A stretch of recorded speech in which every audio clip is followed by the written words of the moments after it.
Okay, I guess we can start now.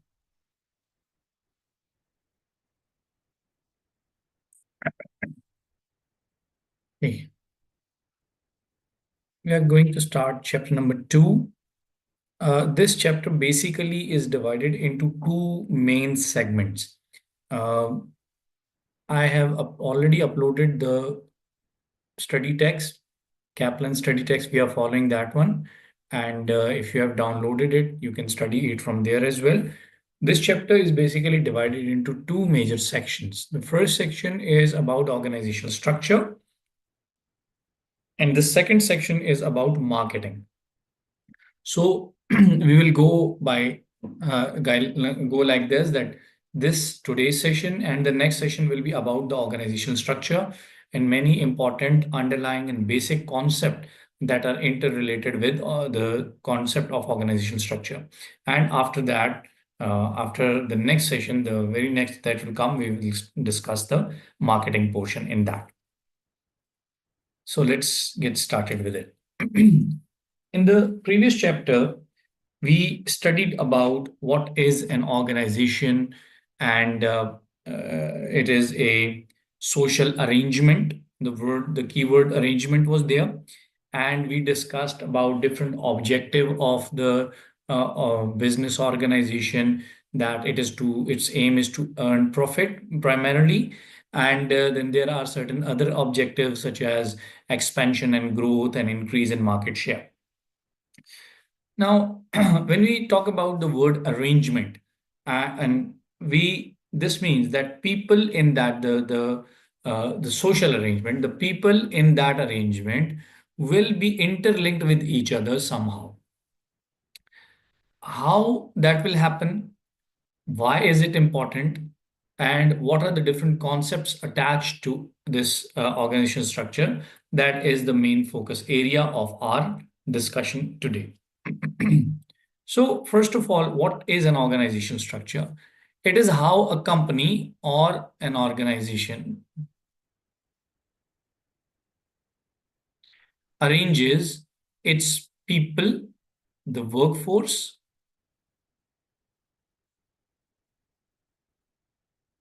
and jobs so that the work can be done and goals can be met. Remember, we discussed about the collective goals. So, an organization structure is a way to arrange the workforce in such a way that the goals can be achieved. It's like a map showing who reports to whom and who is responsible for what, meaning it defines the jobs.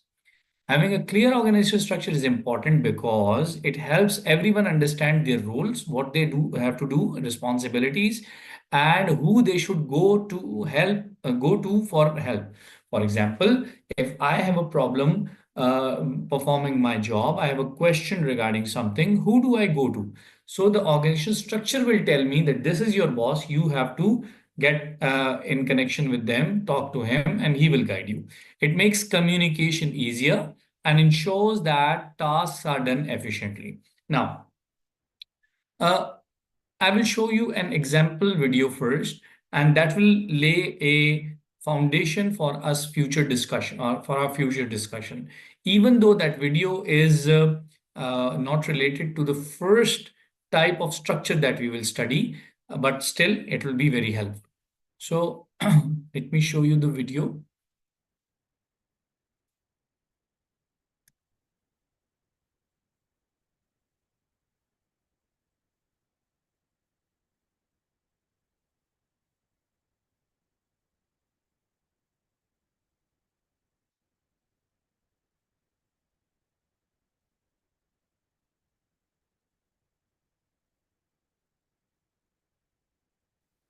All right, I'm going to show you the video. There are some important areas that you should understand, and in the during the video, I'll pause and I'll explain those to you. Hello there, buddy. With a little help from my animated friends, let's find out what organizational structure means. Now, meet Nancy. She's the Chief Executive Officer, or CEO, of Awesome Corp, a company with 35 employees. Well, this is Jim. He's the Chief Operating Officer, or COO, of Awesome Corp. He's Nancy's second in command and reports directly to her. Okay, the first thing you need to know. You see, where is Nancy placed? That is the Chief Executive Officer above the Chief Operating Officer. Now, at this time, we are not going to go into the details of what is a CEO and what is a COO or what is a CFO. That will come later. Here at the moment, you need to understand that these are two people who are designated in such a way. Now, because Nancy is shown a little bit higher and Jim is shown a little bit lower, this means Nancy is at a higher level and Jim is at a lower level.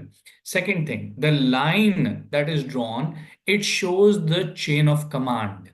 Chain of command means who does Jim report to? Or it also tells you about the command structure. Who is Nancy commanding or who is the boss? Here, Nancy is the boss and Jim is the subordinate. Subordinate means the person who is reporting to somebody. Jim oversees a wide variety of areas, including production, sales, and marketing. 𝐁𝐿𝐻 is the Chief Financial Officer, or CFO. Simply put, he's responsible for the financial health of the company. Okay. Now, if you look closely, Nancy is at the higher level, but Jim and 𝐁𝐿𝐻 are at the same level. But there is no line connecting 𝐁𝐿𝐻 and Jim directly. Both are reporting. This means that both are reporting to Nancy. If 𝐁𝐿𝐻, and this is the conventional structure, the earlier structure, and later on we will study what were the problems in these structure and what are the new modified structure. But for now, you can see that if 𝐁𝐿𝐻, this diagram shows that if 𝐁𝐿𝐻 needs some information from Jim, he cannot directly communicate to him. The rules of earlier conventional structures tell that 𝐁𝐿𝐻 has to ask Nancy. Nancy will instruct Jim. Jim will report back to Nancy, and Nancy will then give that data or information to 𝐁𝐿𝐻. Obviously, it will take time. So the conventional structure, because of their bureaucracy, because of strict rules and regulations of communication, this was the primary problem, that communication would be delayed or would be slowed. Later on, we will study different types of methodologies in which we will cover this this problem up. So at the moment, you see that Jim and 𝐁𝐿𝐻, even though their functions are different, their functions are totally separate, but they are both reporting to Nancy and they are at the same level. Nancy, Jim, and 𝐁𝐿𝐻 are Awesome Corp's executive team. But Awesome Corp has more employees than just 3, a lot more. Let's take a look at the financial department. As you remember, 𝐁𝐿𝐻 is the CFO. Now this is his team. Layla is a senior receivables accountant. She manages accounts receivables. That's the money coming into the company from its customers. She makes sure invoices get issued and that Awesome Corp gets paid on time. Well, this is Thomas. He's Layla's peer, meaning that they are likely to receive comparable compensation, and they both report to 𝐁𝐿𝐻. Thomas's area is slightly different though. Thomas handles accounts payable. That's the money that the company pays to its suppliers and service providers. He also happens to handle the company's taxes. All right. Now, this is the same diagram. Above, you can imagine there is still Nancy, and on the other side, there is still Jim. But here we are discussing people who are grouped together to perform similar tasks. Means all of these 3 people are related to finances somehow, different than Jim. So the group of people who are combined together to perform one same basic task, that is called a department. Susan is a procurement specialist. She works with the company's suppliers and partners. Okay, procurement is also a purchase manager, but in business we use the word procurement more. To make sure the company always has sufficient resources and that service contracts are up to date. She frequently scouts new vendors in order for Awesome Corp to get the best prices. Thomas is her manager. Ahoy, financial department. Of course, there are more departments. Together, all these employees from Awesome Corp, decision-making power flows from the top to the bottom, with a greater concentration at the top. All companies are slightly different, but this will give you a solid start. Okay, so this would have given you an idea of what we are going to discuss.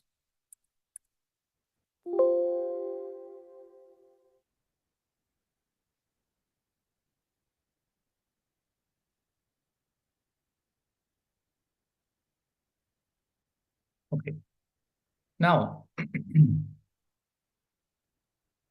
now that we have a background of what the organizational structure is, now we will be discussing the organizational structures in two basic areas. So the structures that we are going to study will be divided into two areas: the conventional structures, also called traditional structures, and contemporary or modern structures. The conventional structures, they are not totally abandoned. They are not totally useless. They are also used, but contemporary or modern structures are embedded within these conventional structures so that the problems related to the conventional structures can be avoided or removed or at least minimized. So the first one we are going to study in the conventional structure is the entrepreneurial structure. This is the simplest form of structure which is suited to only small scale businesses. For example, a sole tradership or sole proprietorship. If you remember previously we discussed. Here again, we will have a general brainstorm of what an entrepreneurial structure is, or what a sole tradership is. Uh, if you could be kind enough to tell me that what are the different advantages of running a sole proprietorship to the owner. Just a few, just write whatever comes to your mind. What are the benefits that a sole trader will have? A person who's the single owner of the business, even though he may have different employees with him. Just a few benefits. Yes, please. Chat section, please.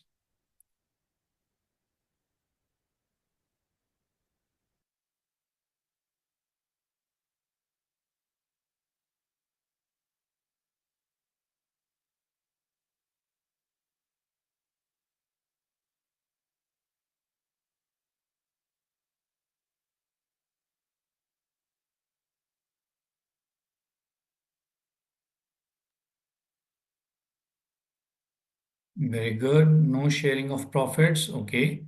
Fast decision making. Okay.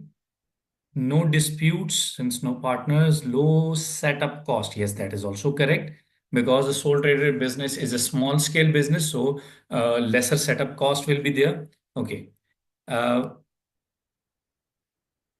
One more question, because one of the student, believe Nishika, she said fast decision making. Okay. Uh, do you think fast decision making is always a benefit to the organization? It is a benefit in the sole tradership, but for an organization, do you think fast decision making is always a benefit?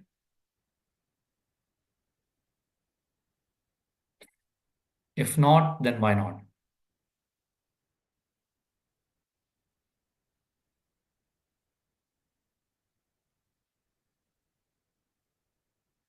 Yes, very good.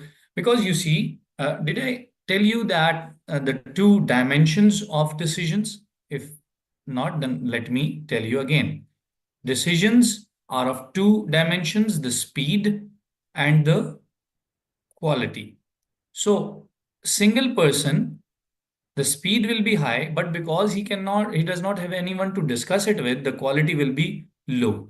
And more people, the more you have, the quality, the speed will go down, but the quality will go up because you will have uh, um, people to discuss it with. Okay, yes. So you see, in a way, we can say that because the sole tradership is a small scale business, so it is okay to have a quick decision making in some regards. But later on, when you want to grow, you will need to have people with you. Anyway, we are not talking about this was just a discussion, a background discussion that we need to have when we are talking about the entrepreneurial structure, that it suits the sole tradership. Okay, so let's see the benefits of this simple structure.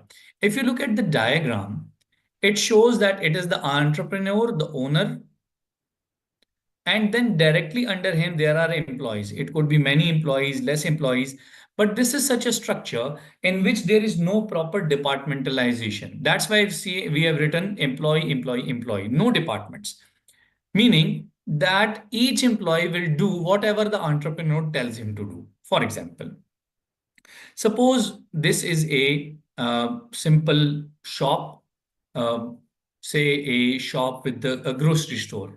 So the owner or entrepreneur, he is usually at the cash register, whereas employee A, employee B, and employee C have certain duties, but it depends on the owner which duties does he give to anyone, everyone. For example, he has told Mr. A that you will go to the suppliers and bring all the required grocery items.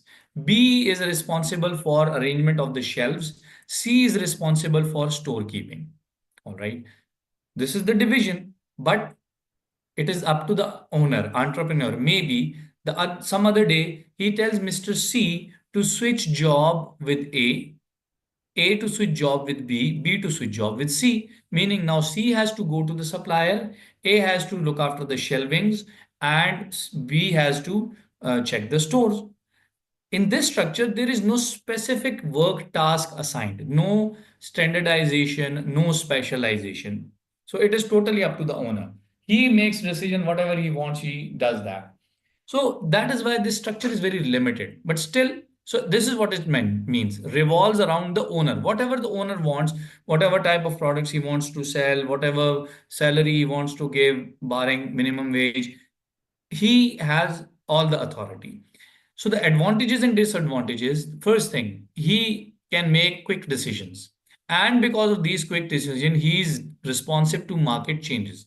So could you please quickly remind me what is a market? I told you it is a situation. There are four constituents or parts or elements. What are those?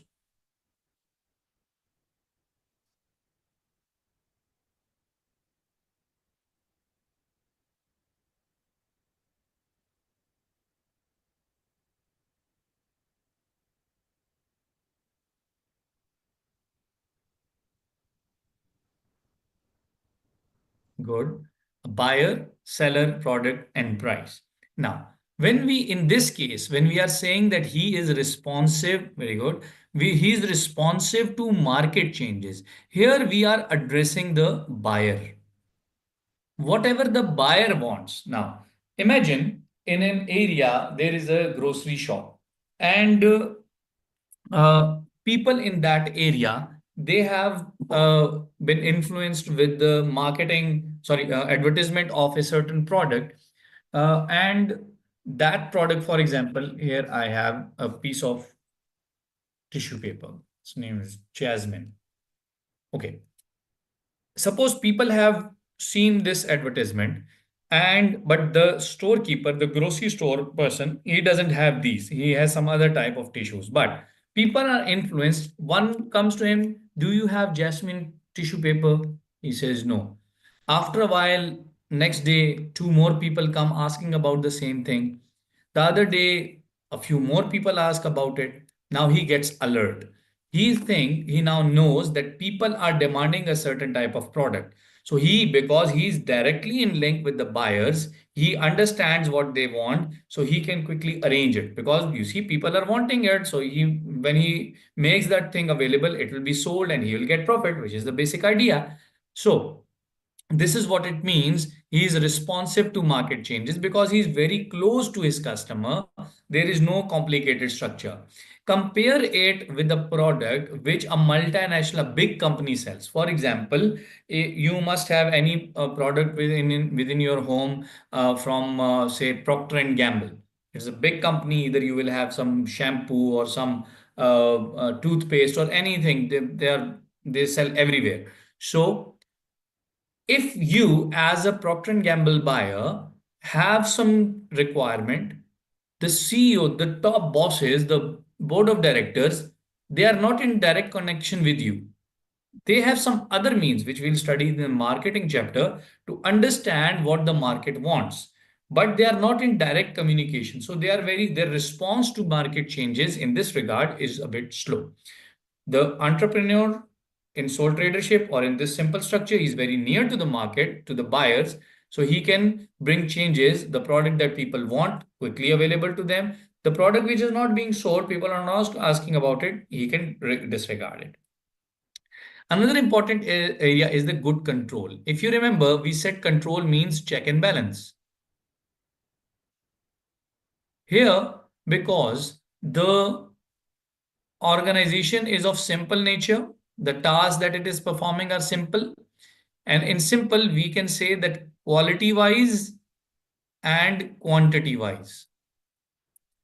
Meaning, as compared to a very big organization, his number of customers per day that he deals with are few.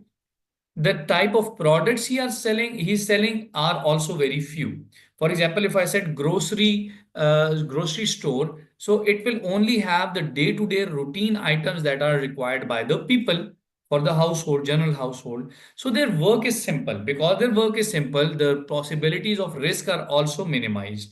And check and balance is also very easy. Second angle of studying this is that he is directly looking after the employees. It's him and the employees under him. No any other manager, nobody else.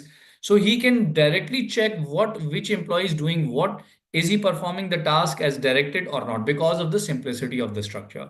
So he has good control over his business. If anything goes wrong, he can not only quickly identify it, but can also rectify it as well. And because he's near to workers, he may be able to, why is this a benefit? Because he may be able to understand the problems that the employees are facing, the ideas that they may have for the improvement. So that is there. Okay, this was all goody good, but there are certain disadvantages of this structure as well. What are those disadvantages? Okay, number one, the lack of career. Lack of career for who? The employees. You see, career means the promotion possibilities. This employee does not have any promotion. When you get promoted, you go to a higher level. There is no higher level. There is employees and there is entrepreneur, meaning that the only way that this employee becomes the entrepreneur is to buy the business from him. But still, that will not be a career growth. He has actually purchased it. No promotion. That's not a promotion. Now, why is this a disadvantage? The problem is that, okay, let me ask you something. For example, there is a good, reputable grocery store in your area. Uh, for example, that is selling about all the household items. That person has about 3 or 4 employees, and all the people in your neighborhood, they get the grocery items from him. When you have done ACCA, when you have completed your ACCA, would you like to work with this entrepreneur as his subordinate?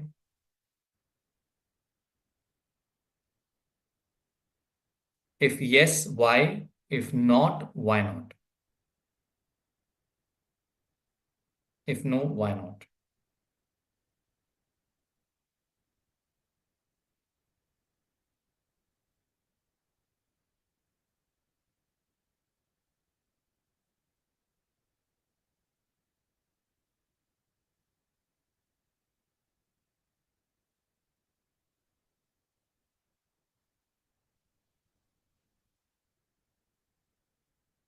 Is it a tricky question?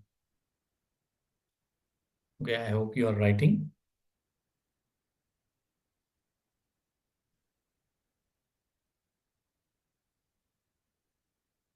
Very good. I would like each and every one of you to participate, all right? It's good to share your ideas, even if they are wrong, don't worry about it.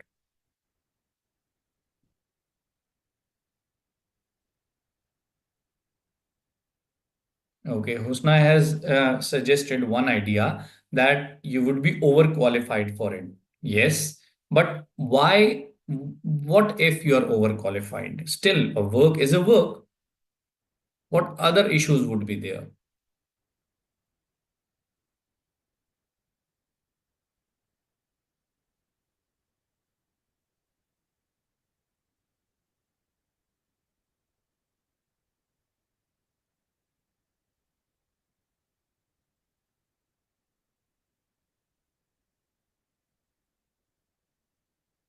Yes, please. Anyone else?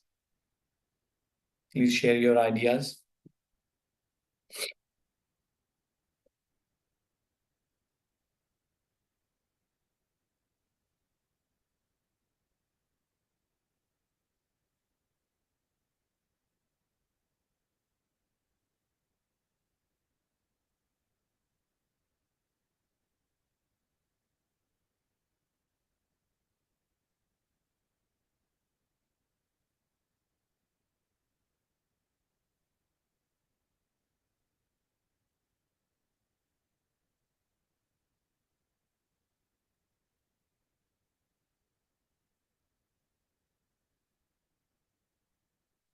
Okay. Let me shed some light on it. You see, number one, every business would want a qualified and skilled employees for themselves. But in this structure, a skilled and qualified person, let alone an experienced person, would not want to work here for two reasons, major two reasons. Number one is the salary. This is a small business. They will not be able to afford a highly qualified employee, whether that be a chartered accountant, whether that be in any field, because obviously the qualified person, he has invested in himself, he has studied a lot to have a job with good pay. So number one problem is the salary or the payment. This organization is not able to afford that. Number two, even you see from your perspective, if you get a job in Big Four, any of the big chartered accountancy firms, even if they are paying you less, you will still want to work with them. Why? Can anyone tell me?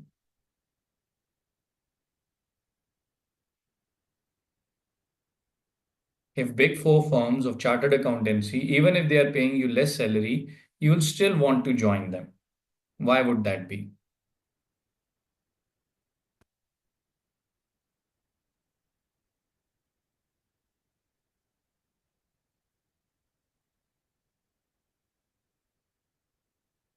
Very good. Because there are levels. So even if you, yes, they are known to everyone, the goodwill, yes, that is also very important. That when you get attached to an organization, that becomes part of your CV, so that later on you can tell people that you have worked for such big organization. That adds to your CV. So even if they are giving you lesser payment, you will have number one, the experience that you will get, because big organization will have a variety of clients coming to them, and you will learn a lot, you will gain experience a lot, which will help you in future and which will help you in getting promotion. And because this is a big organization, it will have many levels, so you can get promoted and go to higher ranks as well. And with that, your salary will increase as well, in addition to the experience and variety of experience that you will gain. And so all of these things, all of these benefits are not available in this simple structure. So because of this problem, because of the lack of career, an experienced employee or a qualified person would not want to work with this organization. Why is this a disadvantage? Obviously, in order to grow, in order to become a big organization, you need to have experienced and skilled people with you. So they are not coming to you because you are a small organization. So it's a kind of a paradox. So the growth in this case will be limited, it's lack of growth, and it is all dependent on the owner. Suppose if the owner gets ill, he has some issues, so the business will come to a halt, because he is the one who has to make all the decision. Employees are not supposed or not allowed to make decisions generally, because of different problems: availability of resources, availability of funds, availability of qualified employees, availability of entrepreneur at all times, and his lack of his mental capacity, and being a single person. All of these inhibit growth. These will hinder the organization's growth, and it will also hinder the diversification. Now, what is diversification? It is a variety. It means variety. Now, in business, when we say diversification or variety, it does not mean that two objects are being sold and two are different from each other. No. You see, I gave you an example of the grocery store near your home. Even though this grocery store have many different types of products, for example, he will have milk, he will have bread with him, he will have shoe polish with him, he will have battery cells with him. These look like many different types of products, but from the business perspective, this is one major category: household items. That's it. He's not manufacturing anything. The things that he is selling are focused on one type of buyers, that is the household. You see, he's not selling car tires because car tires are not a household product requirement. So we say that even though the products that he is selling are different, but he's not diversified. He's not selling variety of products. Broadly speaking, it is one main category. So, entrepreneurial structure has some advantages. At the same time, it has some disadvantages. And because of that, his growth is limited. So, when, for example, now this entrepreneur has gotten a lot of funds with him, his business is very successful. He wants to open another branch. Now, he wants to grow further. This structure limits it. This means that if he wants to open another branch and he wants to look after both branches himself, it will be very difficult for him. When he is there, suppose he says that half of the day I will be in this branch, half of the day I will be in the other branch. Number one, he will have to minus the time of commute, the transportation. Number two, when he's in one branch, who's making decision in the other? When he's in the other branch, who's making decision in this one? Obviously, the business will suffer. This means he cannot stay in this type of structure. He will have to convert to some other type of structure. All right. So let's take a break here. And after that, we will go to the next structure, which is the functional structure. And we will see how the problems that the entrepreneurial structure cannot cope up with, how the entrepreneurial structure helps deal with those problems. Okay, let's take a 5 to 7 minutes break, and then we will reconvene.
Okay.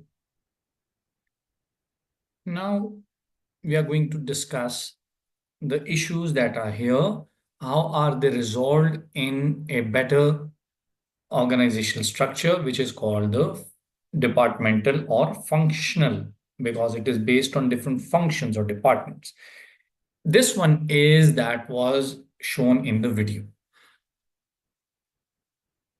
Number one, in a functional structure, if you remember in this previous one, we said each and every employee has to perform whatever the entrepreneur says. They do not have a specific function. But when we go for functional or departmental structure, or people or the workforce is grouped together, that the employees which take the similar tasks. These similar tasks make a department or a function.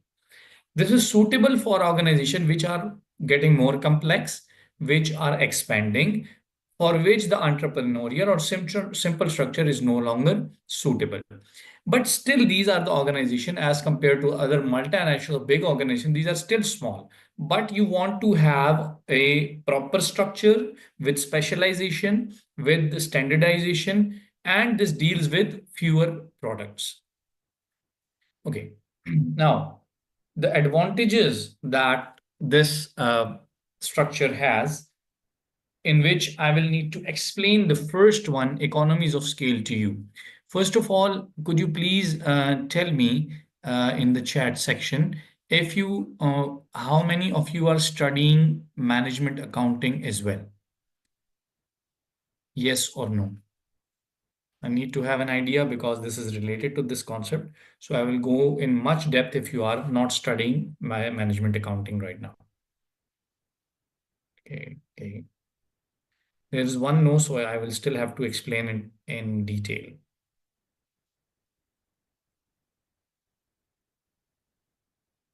Okay, this will take a little bit of time, but this will create a good foundation for you for management accounting as well. You see, the idea, what is economies of scale, first of all? The word economies in this word shows advantages. This means advantages. And scale means the scale of business or scale of production. The term economies of scale means the advantages that you get when you are expanding your business. When you expand your business, when you expand your production level, when you expand your working activities, you get certain kind of advantages, and those are called economies of scale. What are those advantages? For that, I'm going to give you an example. Okay. First of all, a simpler example, simple explanation, and then I'll go into a little bit in depth for a wider understanding. Suppose, and that we discussed a little bit when we were discussing the cooperatives as well. So you see, for example, you have to buy 1 kg of sugar. You buy it from your local grocery store. And suppose it gives you 1 kg for, say, $2. You expand your business or your requirement or your operations, and now you need 100 kgs, for example. First of all, for 100 kgs, you will not go to the grocery store. You would want to go to the wholesaler, the big person, the person who sells in larger bulks. Number one. Number two, even if you get it from the grocery store, because you are buying in such huge quantity, you will get some kind of a discount. With that discount, this means that even though the total cost will be more, but the per kg cost will not be this. It will be lesser. So maybe suppose it is 1.80 or 1.90, whatever, it will be less than. So the difference amount, you can say that this is a discount. So you see, if you separately buy 100 kgs, you will have to pay $200. But if you buy 100 kg together, you will not have to pay 200, you will have to pay $180. So you have $20 saved. That is a benefit. So this is what we are referring to. Economies of scale, the advantages that you get when you increase your business operations. Now, a little bit deeper understanding of how it works, and that you will study in detail in management accounting. But here I also need to give you some explanation because it will be handy for us in our later discussion when we will be studying the chapter of economics. You see, whenever you are performing some business activities, there are different categories of costs, the expenses that you incur. What we are going to discuss here are number one, the fixed costs, and number two, the variable costs, and the addition of which is known as total cost.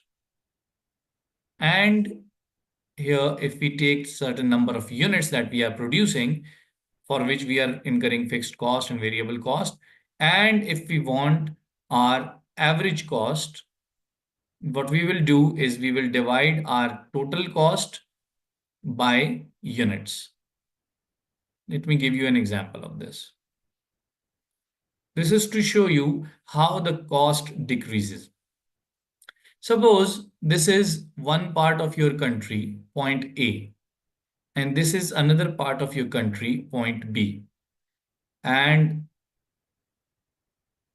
forgive my drawing, but imagine this is a truck, a big container truck. Good, not bad. My 5 years old daughter can make better than this. Anyway, okay. Now, what you need to do, suppose you have to get the, at point A, there is a factory of, say, that produces sugar. Okay.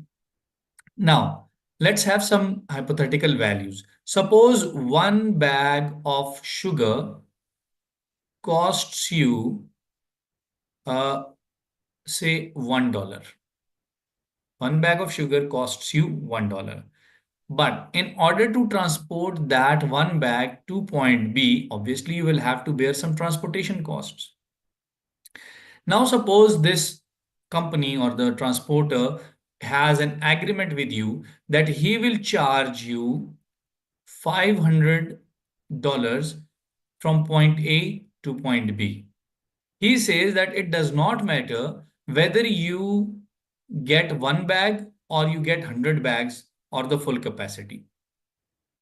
Now, in this case, because the transportation cost does not vary with the number of bags that you are getting, that is called the fixed cost. Another example of fixed cost in the business could be rent of the building. So, for example, you are in a school which is being operated in a rented building. Now, the school management has to pay to the landlord, the owner of the building, a certain sum of money monthly basis, which is the rent. Now, the landlord is not concerned whether there is one student, whether there are 10 students in the school, or whether it is operating at full capacity. He has to get his rent. So that is your fixed cost, the school's fixed cost. So there are a number of, for example, the salaries of the guard, salaries of the employees, these are fixed. Whether there is one student, whether there are 100 students, it does not matter. It will remain fixed. But certain costs will be variable. For example, utility bills, the more you consume, the more you have to pay. The wages, if you have people on wages, the more units that they produce, the more you will have to pay. Those are called variable cost. In our simple example, the transportation cost is fixed. So whether you get 0 unit, just for example, you will still have to pay him 500. If you get 10 units, you will still have to pay him 500. If you have full capacity 100, you still have to pay him $500. So that is the fixed cost. But coming to the variable cost, the cost of per bag sugar is the variable cost. See, if you get one bag, you have to pay 1. So if you get 0 bags, you don't have to pay anything. If you get 10 bags, you have to pay $10. If you get 100 bags, you have to give $100. With this data, if we calculate the total cost here of 0 units will be, and see what we are doing. We are increasing our business operations. Initially we did not get anything, then we got 1 bag, then we got 10 bags, then we got 100 bags. So total cost will be 500, and here 500 plus 10, 510, and then 500 plus 100, 600. Now what I want you to do is, initially this is the starting point, calculate the average for these two. 510 by 10, 600 by 100. Please calculate and let me know in the chat section what is the value that I need to put here for X and for Y.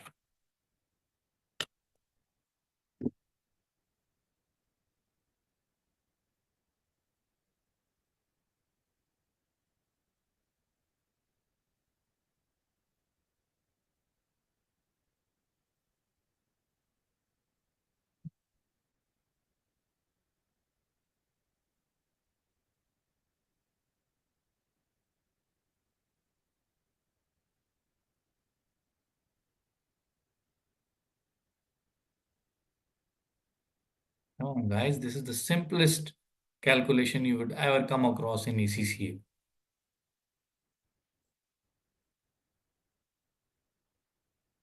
Good. Okay. Nice.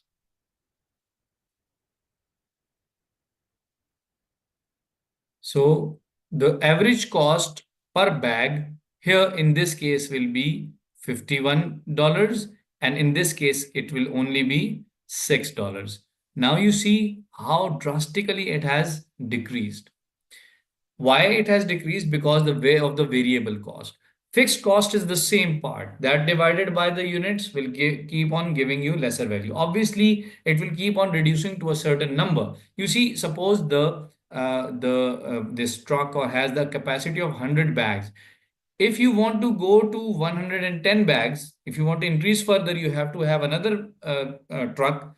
So you will have to pay the fixed cost, which will become double. But we are not talking about that at the moment. This is the deeper understanding concept. How do we come to have reduced number of reduced per unit cost when we increase our business? Let's come back to our main discussion. So, number one, when you switch from entrepreneurial structure to departmental structure, because you are growing now, you start to get economies of scale. So functional structure enables economies of scale. The word enables shows that previously it was not there, now it is there. And after that, all the other structures that we will study, they will also have economies of scale, but it started here. Secondly, when you have people in different groups and sections, you start to get specialization and standardization, because everyone would be working on one particular task. They will get specialized in their field. Now, career opportunities will start to emerge. The more departments that you have, the more levels you have, the more career opportunities will start to have. The problems that this structure may impose. Now, a very important point that you need to remember for the rest of the BT course is that, and even in ACCA, when we study a problem like disadvantages, it does not mean the end of the world. Number one, these are the possible disadvantages. It's not that it will necessarily happen. It may happen. So there is always a possibility when we are studying the disadvantages.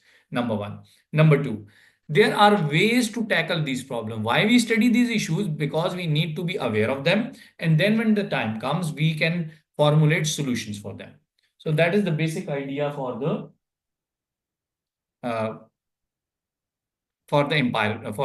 disadvantages. Okay. So number one, the disadvantage of functional structure is the empire building or power struggle. Now, what happens is that when departments start to form, each department is important at its own place. Uh, but one department may think, I am better than the other. I am more important for the organization.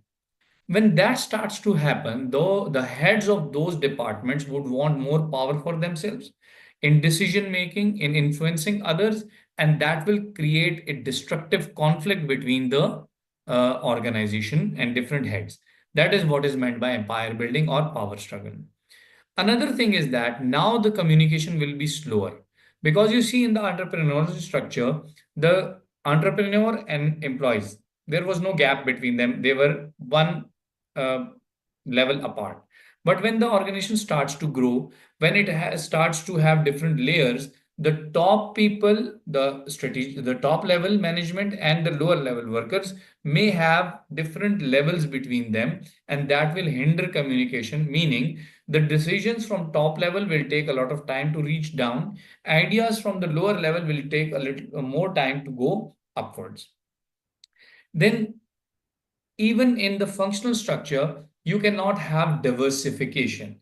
You will have a bit of a variety of products, but diversification in pure sense. For example, if you want to produce two different types of products, that will be very difficult in the functional departmental structure. And for that, we will have to move to the next type of structure, which is called the department divisional structure or the product divisional structure. Okay. In order to understand this, I'm going to show you a simple text. Just give it a minute or two, try to understand it, and I would like a brief explanation on that from you. And we will know how this departmental structure works. Okay, please read this.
Okay. Any ideas?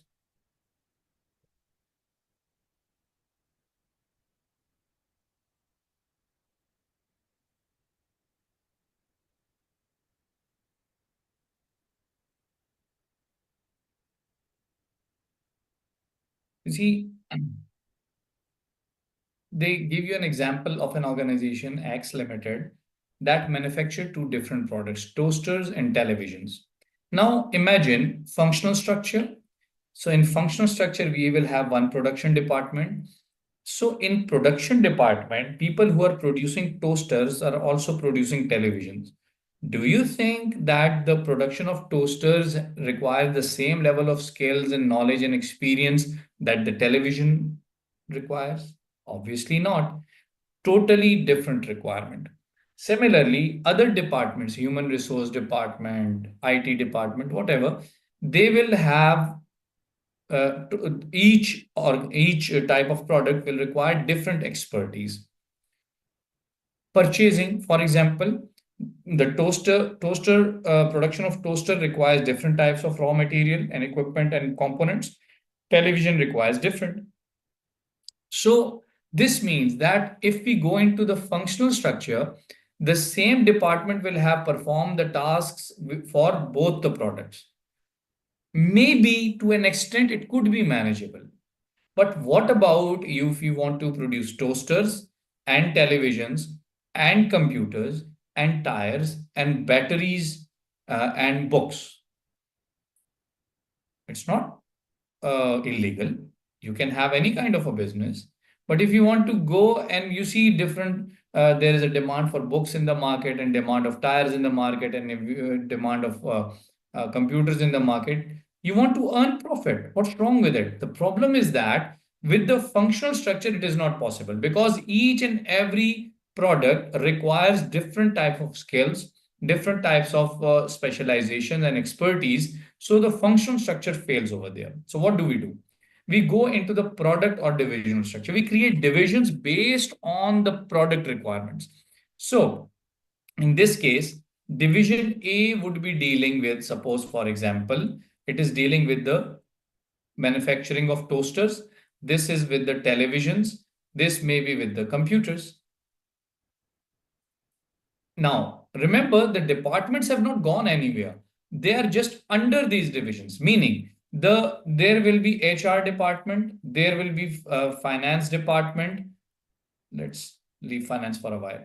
Production department, purchasing department or procurement department. Now, this division one has its own separate departments. Then division two also has HR, production, uh, procurement. Similarly, Division 3 also has these departments, even though there is duplication, but now they are specialized. This production department is only focusing on television. This production department is only focusing on toasters.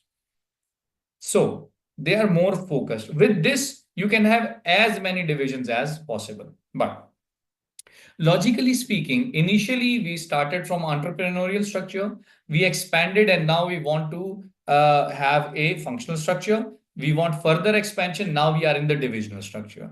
So coming from functional structure to divisional structure, it is possible that initially some departments are centralized. Some departments are sharing their services with all other. For example, finance department,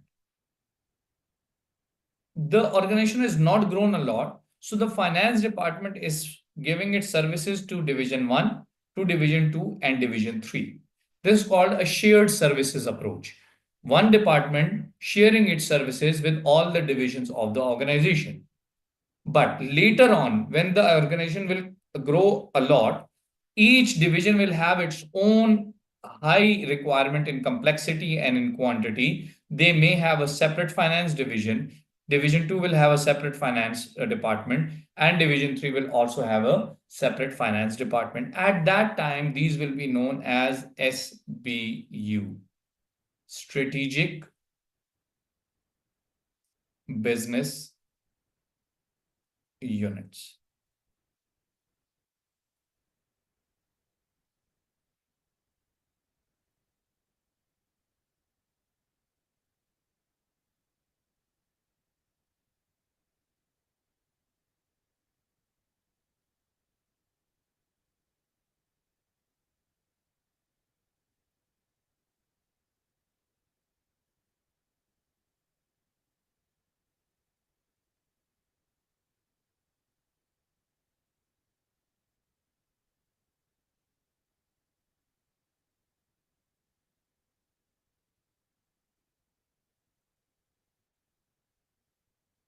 Just give me a minute. I'll show you the Procter & Gamble structure for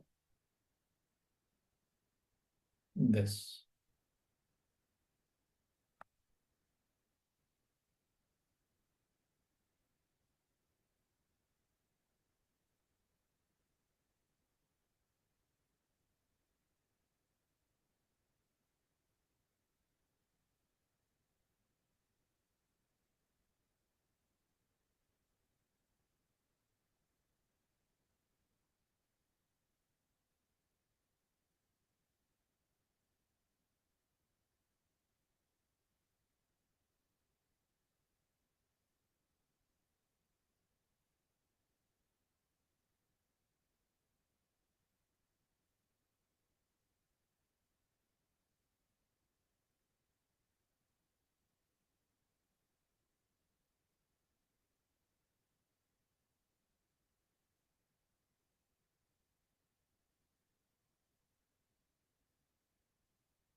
Here's an example. Suppose these are the divisions under a same organization. Each division has its own sales and marketing, accounting and finance, customer division, production, and every department that you can think of. And this division has nothing to do with division two. Division two have nothing to, they all report to the board of directors or the CEO. So these can be termed as SBUs, strategic business units, which are working. And even sometimes this happens that they also become their own competitor. For example, Colgate, that is a toothpaste. Some flavors of toothpaste are totally separate division than the other, and they're even competing with each other. So this can also happen when the organization grows a lot. Now, obviously, there are certain advantages and disadvantages of this one. Now, number one advantage, which was the limiting factor in the entrepreneur and the entrepreneurial and the functional structure, was it was not we would not be our growth would be hindered. In this case, the growth cannot be hindered. You can expand, you think of another idea, another variety product, add another SBU, then add another SBU, then add another SBU. There is no limit to it. You can keep on expanding. Then there are clear responsibilities. Division one, it is only responsible for its own product. If the division two product fails, we have nothing to do with that. Trainings is also possible because you will have a focused or a specific division, so you can have more trainings. And top management then is free to work on further strategic matters, suppose developing a new product, entering into a new market, etc.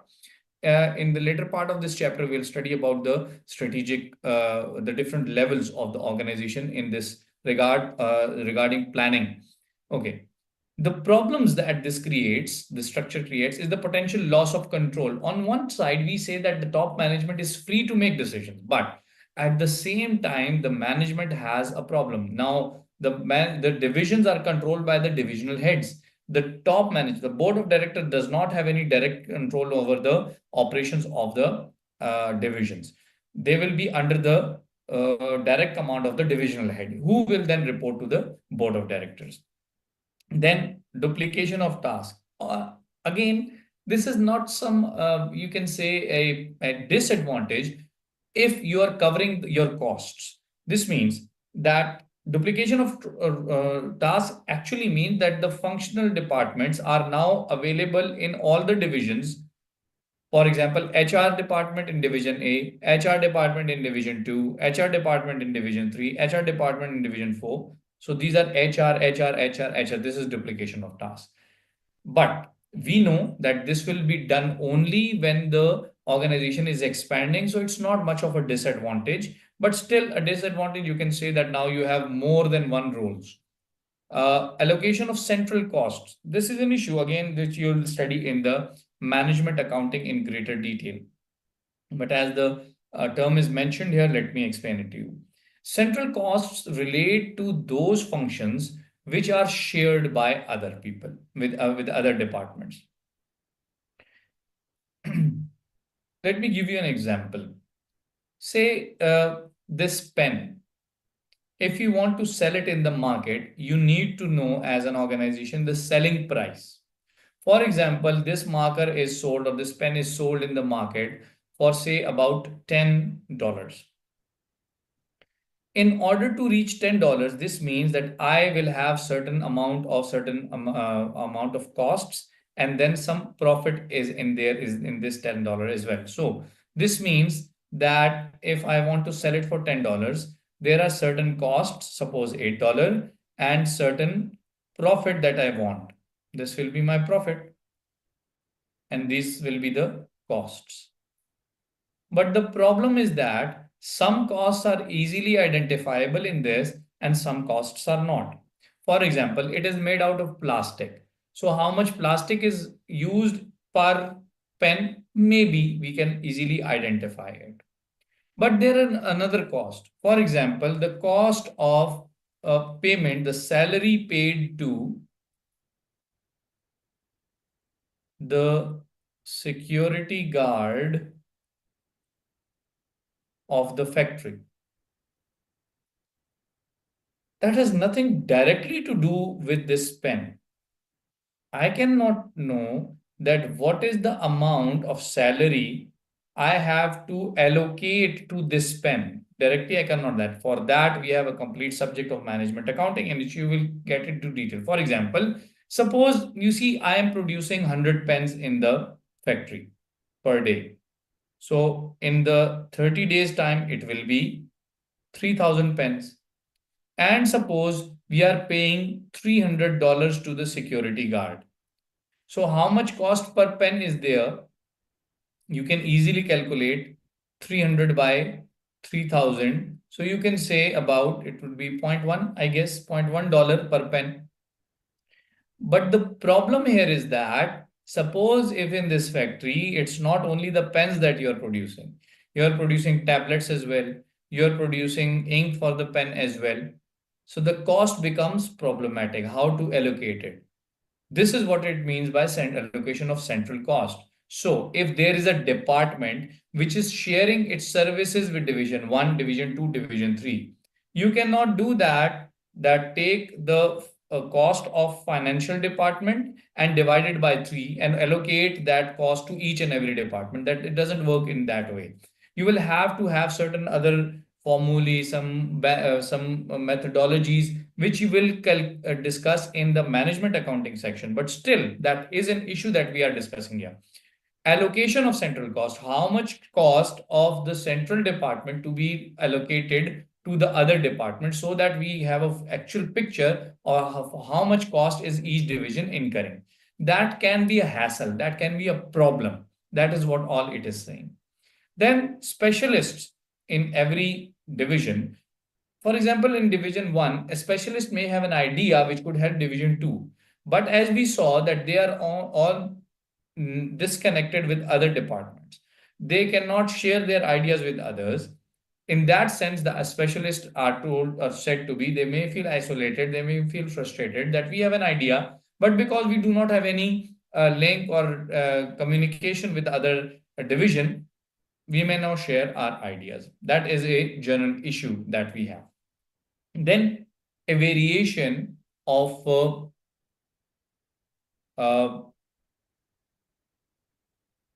divisional structure is the geographical structure. Remember, in divisional structure, the basis is the variety of products. The products are not interrelated with each other. So in order to expand, we can create a division based on the product and we expand. But sometimes we have to expand geographically in a particular area and we have one type of product. The simple example could be that of a bank. Banking business, a bank has it can have different products, but all of those could be linked with two things, deposits and loans. Bank only provides these type of banking services. It accepts deposits and forwards it loans. Now the loans can be in different type. For example, industrial loans, construction loans, consumer credit loans, car financing loans, but still a loan. And deposits can have many different shapes, but still deposits. So broadly speaking, it is not diversified. But if it wants to expand, what does it do? It cannot create divisions based on the product because the product is the same. So they expand based on the geography, on the area. So for example, suppose this is a country and this business started from this location A. Now, if it wants to, and this A covers this much area of the country. But when you move towards the other area, the needs and wants and requirements of this area, for example, this one, these are different from that area. Similarly, if you want to move further, the requirements of this area are different from this area. For example, this area of the country is more industry based and this is more agriculture based and this is more a business or a service based people are living here. So the loans that this bank is extending here will be more of a agriculture nature. And here they cannot use the same strategies here because this is the services structure. Services structure is dominant. People and businesses in this area will want a different type of loans. And in here, people would want different type of loan. So they can expand geographically. They will create another division based on the area. So division B and division C. Now division B is focused on the requirements of the this area's people. Division C has nothing to do with directly with division B. They are focused more on the requirements or demands of the this area people. So it is about the geographic physical location.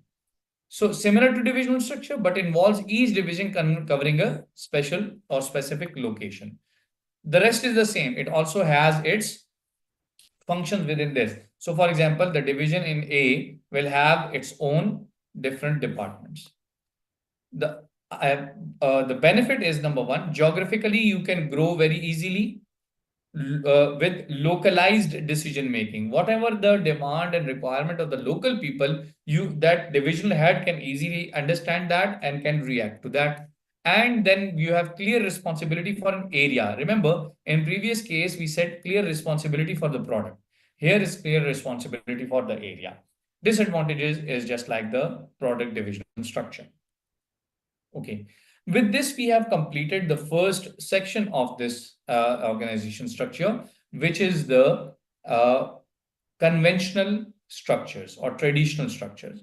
Remember that in conventional structure, we have the rigidity, no flexibility. One division is not linked with another. They have directly to report to the head office or the board of directors.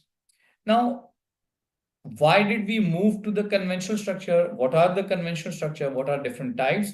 We will study that after a short break. Okay, let's take a 5 to 6 minutes break and then we will reconvene. You may freshen up in the meanwhile, drink some water, and then we will reconvene.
Okay. Moving from the conventional structure to the contemporary or modern structures, remember that these structures may work within the conventional structures. It is not necessary that you completely transform your organization completely. That is also an option, but not a necessary option. It depends on the situations. Okay, first of the conventional structure is the matrix structure.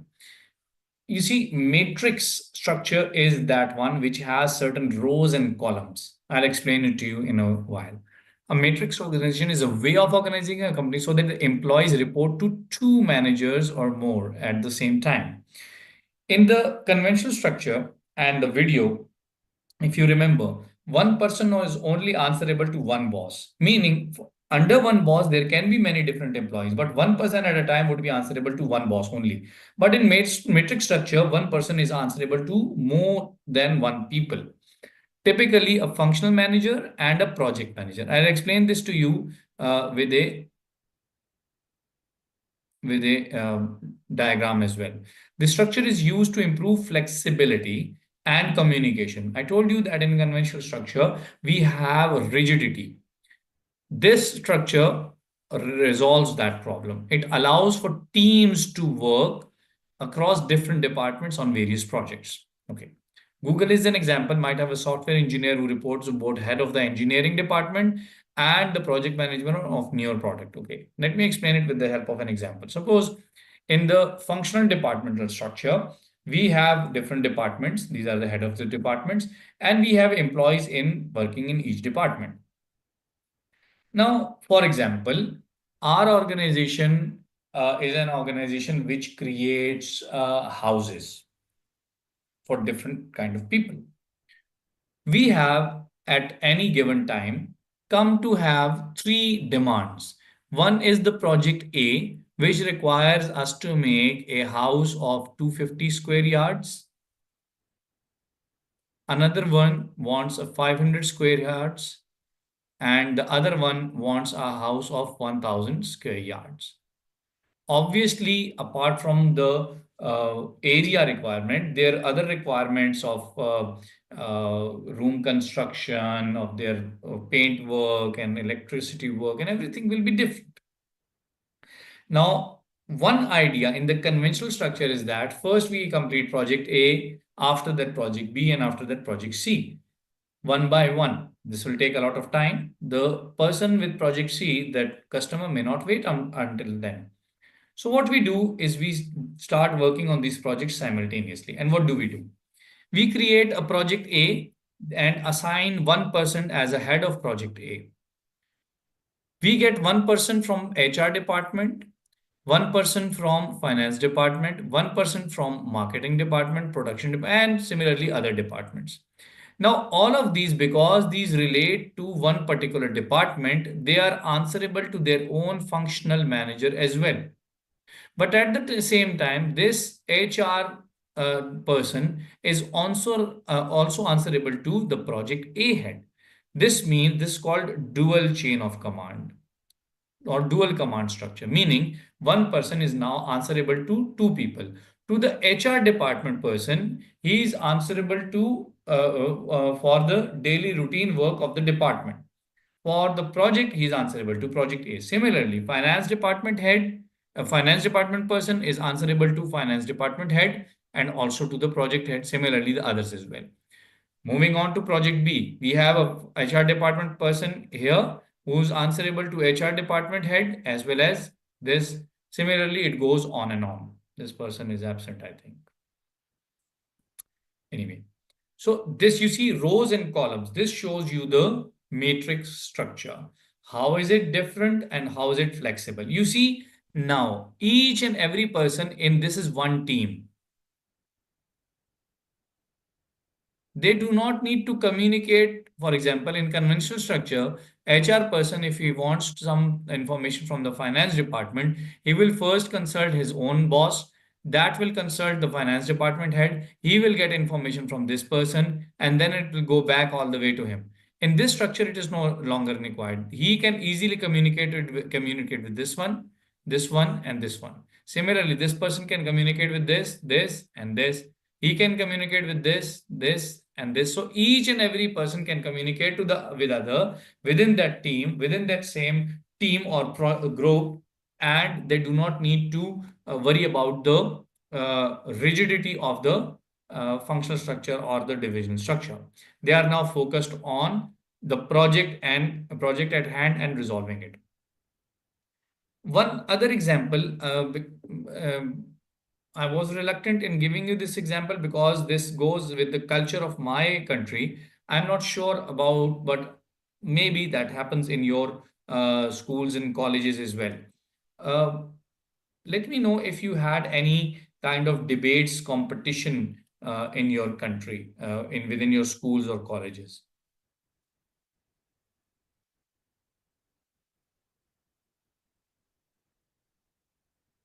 Were there any such competitions when you were in schools or colleges?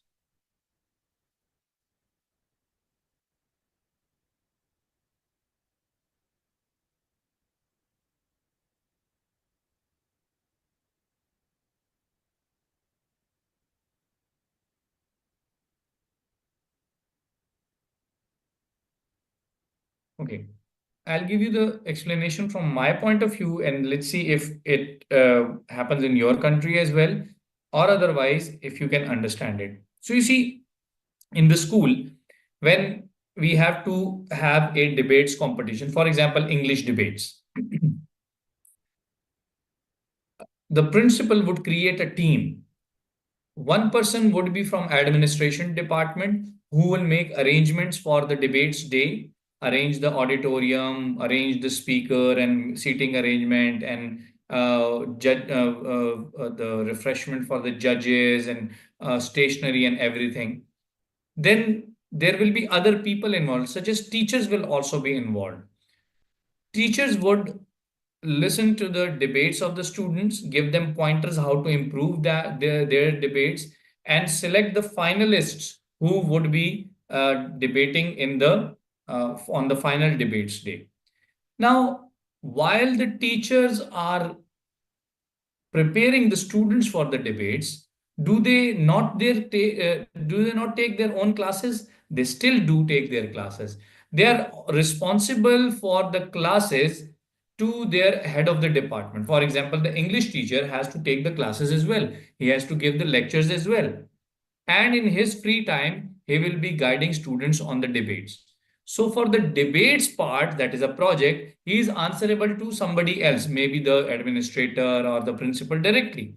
But for the academic part, the teaching part, he is answerable to his own head of the department. That is also a matrix structure. So actually, it makes the work more flexible. Employees can perform different tasks at the same time. But obviously, it has its own advantages and disadvantages as well. So this is another example of the matrix structure. Requires dual reporting. For example, if you look at this diagram, it is a sort of same diagram.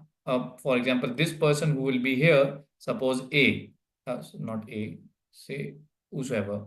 He is answerable to production department as well as the project department. Okay. Advantages of functional and divisional structure will be combined. It will be more flexible, less rigidity. It encourages teamwork. The problem is that it will have dual command and conflict. And why is that an issue? You see, maybe the employee who is now reporting to the functional head as well as the project head, the first of all, employee may take an unfair advantage of the situation. He may tell the functional department head that I'm very busy, I have certain tasks given by the project head, and tell the project head that, oh, I'm very busy, I've been given certain tasks from the functional head, and he's in meanwhile chilling in his office doing nothing because he dodged both of them. The solution in this case is that, and the other problem could be that genuinely the functional department has some deadlines to meet and they want this employee to work more for them. And the project head says that I have a limited duration of time for the project, so he should allocate more time to my work. And the employee will be confused in the meanwhile, what should I do? The solution is that there should be proper rules and regulation procedures. For example, it is stated that this employee, for the first half of the day, he will perform tasks assigned by the functional head. And for the second half of the day, he will perform the tasks required by the project head. So you need to have certain procedures in place so that this dual command structure does not go into conflict and is not abused. But still, the functional manager, the department head, has to share this employee with the other project. So his functional authority will be diluted, means weakened. He does not have that employee at fully at his disposal. He has to share that employee with somebody. And if it is not managed properly, there will be many time consuming meetings, because of which we will have issues, and we will have like meeting is there, but no end result, no productive outcome has been achieved at if it is not managed properly. So this was about the matrix structure. Then we have some more uh, structures which are known as the boundary-less structures. Okay.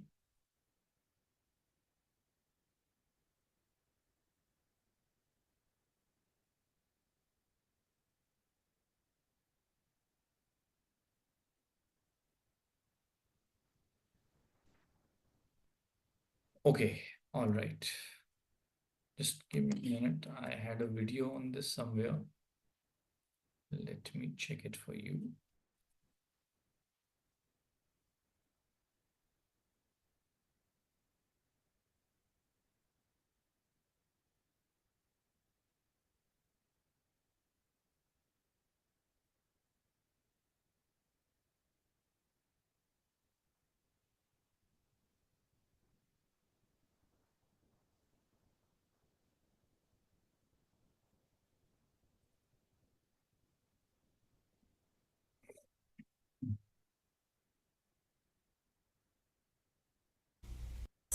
And levels of people, like your boss and his employees. The boundaryless. Anything from physical distance to authority must go. Okay. Now, boundaryless. If you remember, when we were studying the initial definition of organization, we said that the organization will have a boundary, means its identification. Now here, boundaryless means that all the things that you have to perform do not have to be confined within the physical vicinity of your office.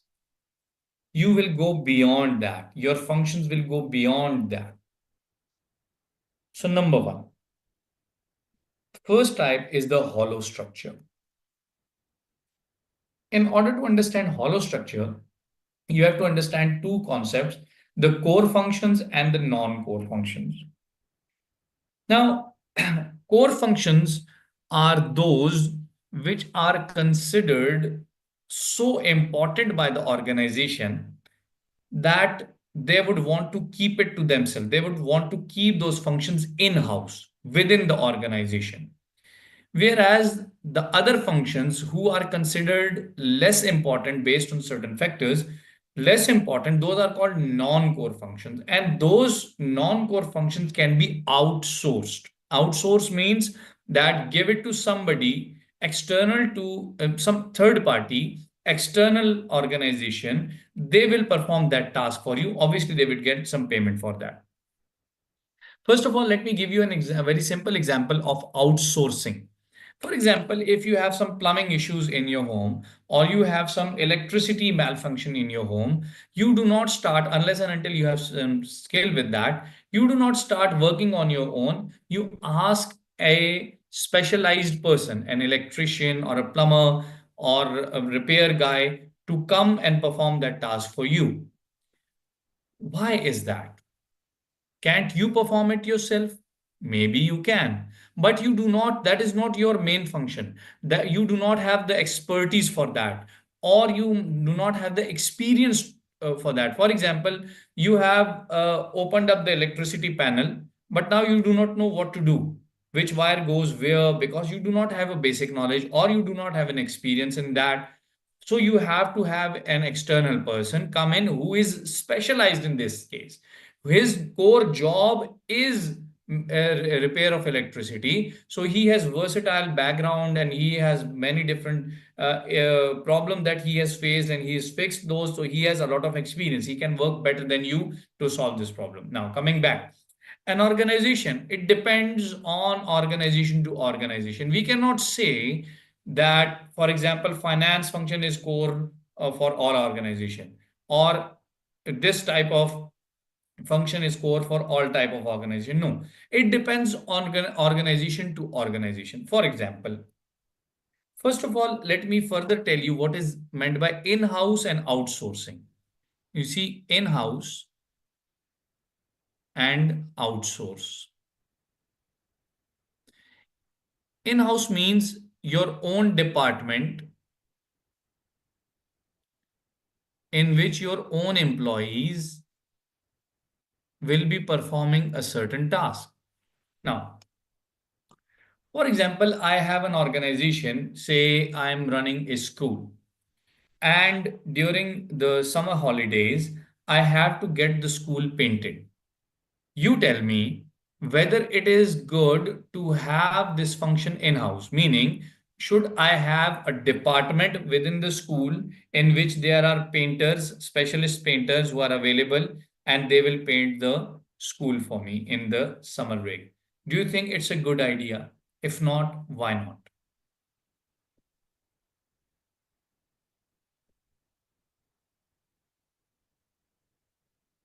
Yes, please.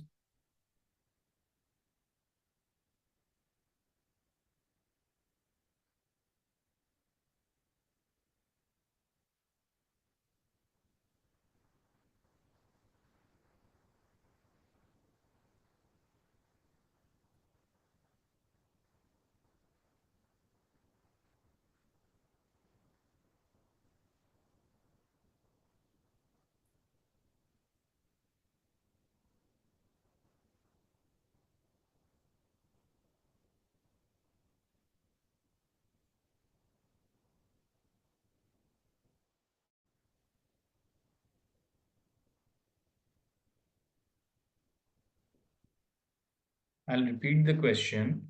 If I'm running a school and during summer holidays, I would like to get the school repainted, is it a good idea to have my own department in which I have painters available as my employees and then they will paint the school building during summer holidays? Is it a good idea or not? If not, then why not?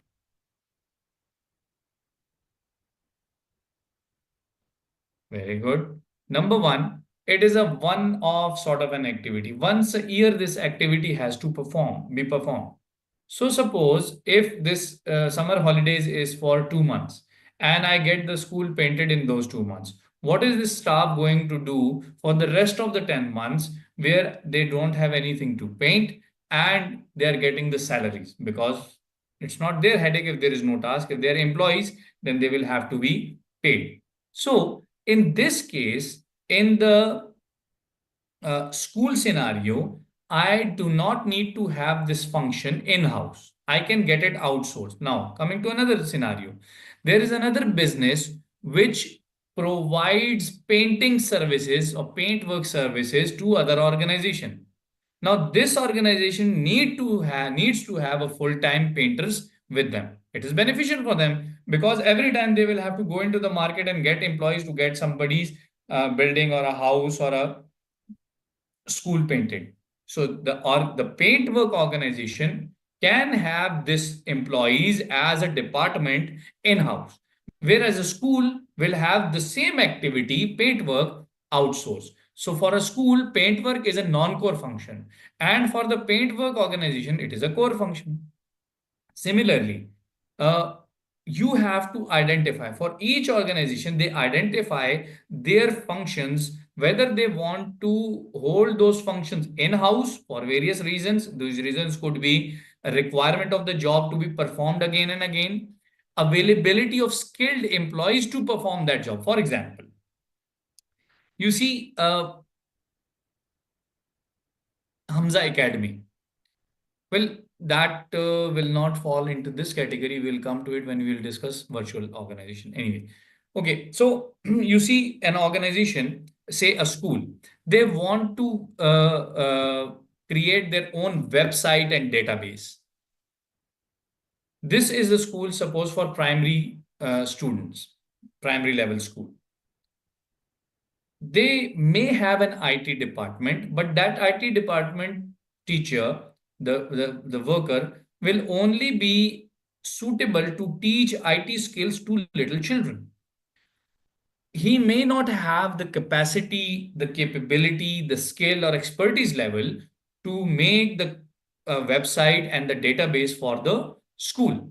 So this creating of database, this function can be outsourced to somebody else. Now, what is the benefit of outsourcing this function to somebody else? Number one, you will get a skilled result or skilled people to work on that, because you see, when you outsource it, suppose to a data store or an organization, with their sole task is to create databases, so they are well versed in it, they are specialized in it, and they will give you better quality product.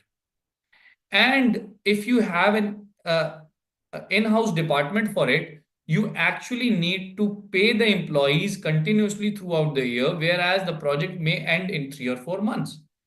What will you do with the employees? Obviously, there are legal aspects. You cannot simply throw the employee out. So the crux is some activities which the organization will decide whether are core or non-core. If they are core activities, they will be kept in-house, will be performed by their own employees in their own departments. If there are non-core activities that can be outsourced to external third parties, which can be your work partners, they will be specialized. They will give you better quality as if you, as compared to you performing the task yourself. So, a hollow organization, it is a type of organization where the company or business focuses on its core activities and outsources non-core functions to the external partners.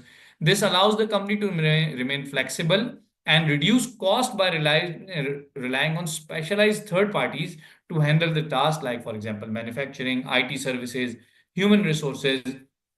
Say, for example, I want to recruit some staff for myself, but I do not have an HR department. I can ask an agency, an external business, whose core job is to hire people for other organizations. So I will tell him that these are my requirements. The employee, I need 5 employees whom should have a master's degree in this area, and I'll be giving them this much salary, and this should be the skills that they should have. I've told them. Now they will do all the tasks. They will get all the CVs. They will do the shortlisting. They will interview them. They will select. Suppose I need 5 people. They suppose send me the CVs of 10 people that we have selected them. Out of these 10, you choose 5 best for yourself. So I will pay them for this, but my task is now simplified because I can focus more on my core activities. So, for example, Nike focuses on designing and marketing its athletic apparel and footwear, actual manufacturing of the products to in other countries, usually in China. So it is focusing more on marketing and design. And once the design is made, the prototype is given to the design to the manufacturer in China, and they just produce it for them. All right, linked with this a hollow structure is the modular structure. Modular structure is more or less the same. The only difference is that it is for manufacturing organizations specifically. And in this type, the output, the final product, it is split up into different sections or modules. For example, this is a mobile phone. If I want to split it into different parts, what would be those parts? Could you please give your input in this? Suppose one part is the screen. What other parts would be there?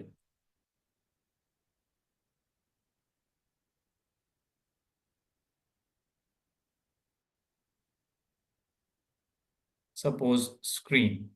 What else? Very good. Battery.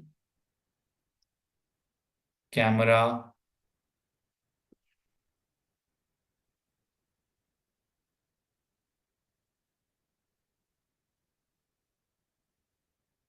think in terms of when you get a brand new phone, what else is there? It's not just the phone, there are other things as well.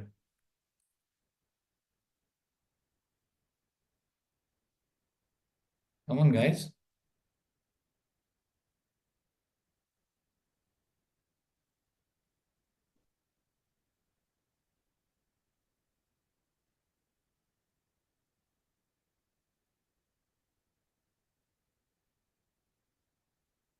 Charger, the box itself, the packaging, it's a box or packaging itself.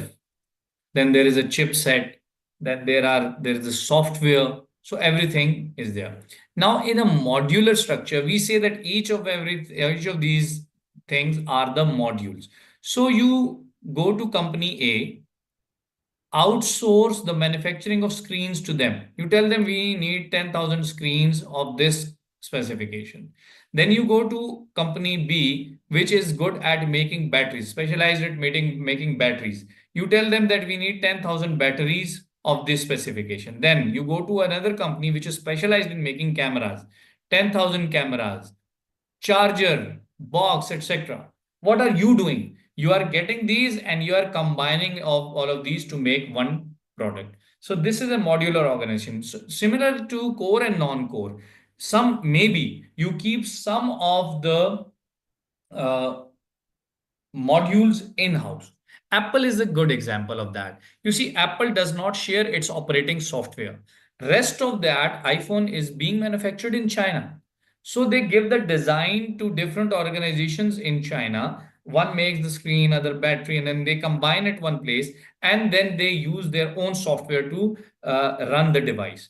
So they have kept the iOS or the software that runs it in-house, and rest of the modules are outsourced. This is called the modular organization. So what is a modular organization? A modular organization involves a company where different parts or modules of the business operate independently but work together as a whole. Toyota, for example, uses a modular approach in its manufacturing process. Different parts of the car are designed and produced in separate independent units by different suppliers. These parts are then assembled into a final product at various assembly parts. I hope that one is clear. Hollow is for any type of organization. Modular are specifically for manufacturing organization. The basic rule is the same. Basic idea is the same. Now we come to the third one, the virtual organization. Virtual organization is that which are primarily working online. There is no actual physical location. They are not bound by the physical location. They exist as a network of contracts. For example, Hamza Academy, the main idea is to run an academic entity. But number one, it does not need any physical environment because the classes are taken online. It has an office separately, but the main function is performed on online. Now, it has engaged different teachers, has different level of contracts with them, and they make themselves available for the specific classes. My relationship with Hamza Academy is that of a contract. Similarly, other teachers have contracts with Hamza Academy. They have uh, outsourced Zoom software. They make payments to them. It is a contract with them that they will provide their services. Similarly, there are many different activities which are performed on a contract basis online primarily. So a virtual organization is a structure. It is a setup where a company operates primarily online using digital tools and technologies to manage the task of communication. Upwork, Shopify, Amazon, these can be considered uh, as a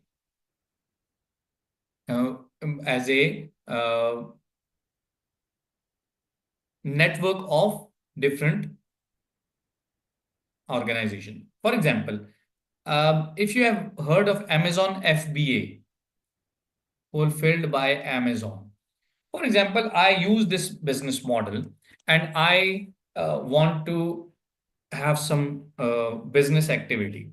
What do I need to do? Is I research any of the markets where where Amazon works. For example, US market or Europe market. Say I choose US market. I go and research on that, and that which type of products are being used by US consumers, and which type of product has more potential or more profit potential. There are different tools for that anyway. I have researched that, and I have chosen product XYZ. Now you see, I'm sitting in my own country. I've done the research on the internet. Now, what I do is I make an account on Amazon FBA, all right, as a seller.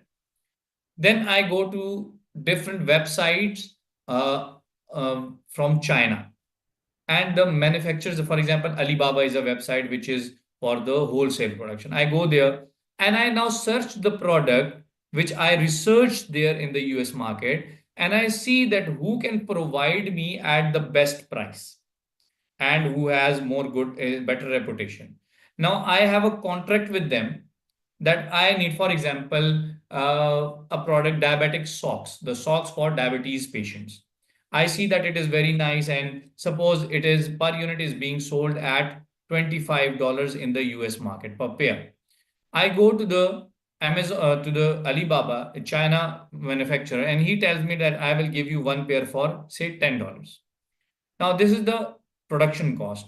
I need to transport that to US. So I tell them, the Alibaba or the China manufacturer, that okay, fine, I need 10,000 pairs. And you see the same economies of scale. The lesser number I get, the higher unit price will I get. Maybe if I get them to make 10,000 pairs for me, maybe the cost is reduced from $10 per pair to $8 per pair. Maybe. Okay, fine. So the production is made, but he's not going to send it to me. He is going to send it directly to the warehouse of Amazon, which I tell him in the US. So the product does not reach me, and online I will give the link to the Amazon, and automatically when it is received over there, my stock list will be updated. Now whenever the customer clicks on that required product, Amazon will send it directly. It is not coming to me at all. I haven't even touched the product. So this is all the networks of. I have a contract with the supplier in China. I have a contract with supplier in contract. I have some contract with Amazon. Amazon on my behalf has a contract with the customer. It provides the product to the customer, keeps its margin, and pays me my money. I am sending money to a producer in China via banking channel, another contract. Amazon is sending me money via Payoneer or any PayPal, any other method, another contract. So you see, it is all existing as a network of a contract. And what am I doing? I don't even have an office. I'm sitting at my home at the table, and I just have a computer and I'm working on this. So this is the basic idea about virtual organization, that they do not even need a physical location, or even if they have a physical location, that is almost negligible as compared to the whole structure of business that they actually are operating in. Because when you are online, there is no limit to the expansion or the type of products that you can go into and sell, and have different kind of activities, services, production, consultancy, teaching, anything that you want. So it is not limited. So that is how we say that the conventional structures as compared to the contemporary structure are more flexible. You can have any type of organization because you are not your activities are not limited based on the rigidity of the conventional structures. Okay. With this, we will pause our discussion now for today. And in the next chapter, in the next session, we will be studying small concepts, different small concepts, but those are very, very important and form a very strong foundation for your BT as well as the future subjects to come. So if you have any questions or queries regarding today's session, or any question pertaining to our subject, please ask in the chat section. Otherwise, we will close the session for today.